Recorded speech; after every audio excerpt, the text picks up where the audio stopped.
అందరికీ నమస్కారం అమ్మ. ఈరోజు మనం తెలుసుకుంటున్న అంశం ఏంటంటే పద్యభాగంలో 9th క్లాస్ తెలుగులో మాట మహిమ అనే పాఠ్యాంశానికి సంబంధించి టోటల్ ఆన్సర్స్ని చూద్దాం.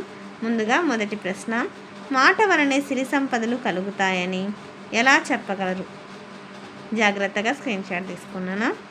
తర్వాత నెక్స్ట్ రెండవ ప్రశ్న, పాఠంలోని పద్యాల ద్వారా కవయిత్రి ఎలాంటి వారితో జాగ్రత్తగా ఉండాలని చెప్తున్నారు? కొందరు ఈ లోకంలో ఉట్టుటి మాటలు అనగా మాయమాటలు చెప్పి వారి పబ్బం గడుపుకుని ఉంటారు. మచ్చల నాలుకల వారు చెప్పే చాడీలకు జుట్టు పట్టుకునేదాకా తగాదాలు అవుతూ ఉంటాయి అని పెద్దలు అంటారు. అప్పటికప్పుడే మాటలు మార్చే మనిషి జుట్టుగా ఉన్నవారు తలా ఒకదారిన పోతూ ఉంటారు. రెచ్చగొట్టి మాట్లాడుతూ ఉంటారు. మనస్సు నిండా విషాన్ని నింపుకొని తీయగా మాట్లాడే మోసకారి మాటలు ఉంటారు. ఎదుటి వారిని నాశనం చేస్తాయి. ఒక్కో మనిషి దగ్గర ఒక్కొక్క విధంగా మాట్లాడేవారు ఉంటారు. అట్లాంటి వారు ఎన్నో రకాల మాటలు మార్చి అన్ని పనులను పాడు చేస్తూ ఉంటారు. కత్తికి లేని పదును ఈ నాలుకకుంటుంది. అటువంటి వారికి దూరంగా ఉండాలి, లేకపోతే మనకే నష్టం. తర్వాత మూడవ ప్రశ్న, నాలుకను నియంత్రించుకోవాలంటే ఎలాంటి పనులు చేయకుండా ఉండాలి? ముఖ్యంగా ఈ నాలుక ఉపయోగించి మంచిని పెంచుకోవాలి. తర్వాత నెక్స్ట్, నాలుకను మితంగా వాడాలి. అవసరమైనప్పుడే మాట్లాడాలి, లేకపోతే తగులకు వాడరాదు. నాలుకకు ఎదుటి వారి ప్రాణాలు తీయగల శక్తి ఉంటుంది. అటువంటి పరిస్థితి రానియకూడదు. మాట తీరులో ఎంత హాని ఉన్నా జరుగుతుంది.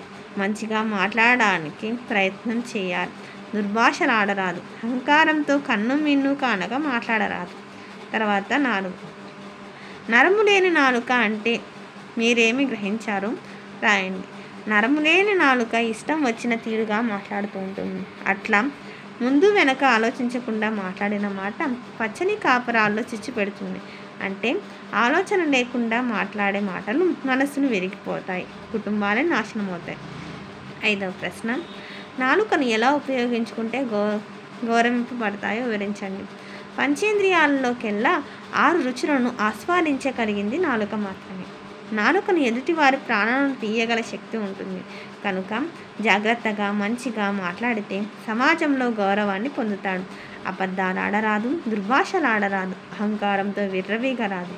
ఇతరుల సుగుణాలను గురించి చెప్పాలి. మాట తీరులో మాధుర్యం ఉండాలి. ఈ విధంగా ప్రవర్తిస్తే గౌరవించబడతారు. మాట తీరును అనుసరించే స్నేహితుల సంఖ్య పెరుగుతుంది. తర్వాత క్రింది ప్రశ్నలకు సమాధానం రాయండి. మాట తీరు సరిగా లేకపోతే కలిగే నష్టాలను వివరించండి. మాట తీరు సరిగా లేకపోతే శత్రువులు పెరుగుతారు. నరం లేని నాలుక ఇష్టం వచ్చిన రీతిగా మాట్లాడుతూ ఉంటుంది. అట్లా ముందు వెనక ఆలోచించకుండా మాట్లాడిన మాట పచ్చని కాపురాల్లో చిచ్చిరేపుతుంది. అంటే ఆలోచన లేకుండా మాటలు మాట్లాడితే మనసు విరిగిపోయి కుటుంబాలు నాశనం అవుతాయి. మచ్చల నాలుకలు కలిగిన వారు చెప్పే చాడీలకు జుట్లు పట్టుకునేదాకా తగాదాలు అవుతాయి. అప్పటికప్పుడు మాటలు మార్చే మనిషి నాలుక జుట్టుగా ఉండేవారు తలా ఒకదారిన విడిపోతారు. రెచ్చగొట్టుతుంది. అమృత హృదయాల్లో విషాన్ని చింపుతుంది. తర్వాత నెక్స్ట్ రెండవ ప్రశ్న, మన మాటలే మన గౌరవం అనే అంశంపై వాక్యం రాయండి. జాగ్రత్తగా స్క్రీన్ షాట్ తీసుకుని ఎక్స్ప్లెయిన్ చేయొచ్చు, కానీ వీడియో లెంత్ అవుతుందన్న, అందుకోసమని జస్ట్ మీకు కావాల్సిన అంశాన్ని నేను అప్లోడ్ చేస్తున్నాను. జాగ్రత్తగా స్క్రీన్ షాట్ తీసుకోండి. మళ్ళీ చెప్తున్నాను కుదండి. అక్షరాలు కన్నా క్లియర్ కనిపించకపోతే నెట్ క్వాలిటీ పెంచుకొని స్క్రీన్ షాట్ తీసుకున్నాను. అర్థమవుతుందా? జాగ్రత్తగా స్క్రీన్ షాట్ తీసుకున్నామా. జాగ్రత్త స్క్రీన్ షాట్. తర్వాత నెక్స్ట్, ఇంకా మన ఛానల్ సబ్స్క్రైబ్ చేసుకుని వాళ్ళు ఎవరంటే దయచేసి సబ్స్క్రైబ్ చేసుకొని లైక్ చేసి షేర్ చేసి మీ ఫ్రెండ్స్కి రిలేటివ్స్ అందరికీ సబ్స్క్రైబ్ చేసుకోమని చెప్పండి. 3వ ప్రశ్న, పాఠంలోని పద్యాల ఆధారంగా సారాంశాన్ని ఏకపాత్ర రూపంలో ప్రదర్శించడానికి ప్రదర్శన పాఠం రాయండి. నరం లేని నాలుకని హెడ్డింగ్ పెట్టి ఈ మ్యాటర్ అంతా రాయాల. మళ్ళీ చెప్తున్నాను కొద్దండి. అక్షరాలు కనుక క్లియర్ కనిపించకపోతే నెట్ క్వాలిటీ పెంచుకొని స్క్రీన్ షాట్ తీసుకున్నాను. అర్థమవుతుందా? తర్వాత నెక్స్ట్ కంటిన్యూషన్. తర్వాత భాషాంశాలు. క్రింది వాక్యాలు చదివి ఎరుపు రంగులో ఉన్న పదాలకు అర్థాలను రాసి వాటిని ఉపయోగించి సొంత వాక్యాలను రాయండి. పదం అంటే ఏంది? మార్గం. ప్రతివారు మంచి మార్గంలో నడవాలి. మిత్రమా అంటే ఏంది? ఇక్కడ పలుకులు అంటారు. పలుకులు అంటే మాటలు. కొద్దిగానే మాట్లాడితే మధురంగా ఉంటుంది. కులాలు అంటే ఇక్కడ కుండలు చేసేవారు ఉంటారు, రకరకాలుగా ఉంటాయి. మునకల కులాలులు అంటే కుమ్మరివాడు అని అర్థం. తర్వాత దుర్గుణాలు అంటే చెడు గుణాలు. గరళము అంటే విషం. తర్వాత క్రింది ఎరుపు రంగులో ఉన్న పదాలకు పర్యాయ పదాలను రాసి వాక్యాలను ప్రయోగించండి. జిహ్వ అంటే నాలుక, రసజ్ఞత. తర్వాత నెక్స్ట్ తిలకించు అంటే చూచు, రక్షించు. సిరి అంటే లక్ష్మీ సంపద. తర్వాత నెక్స్ట్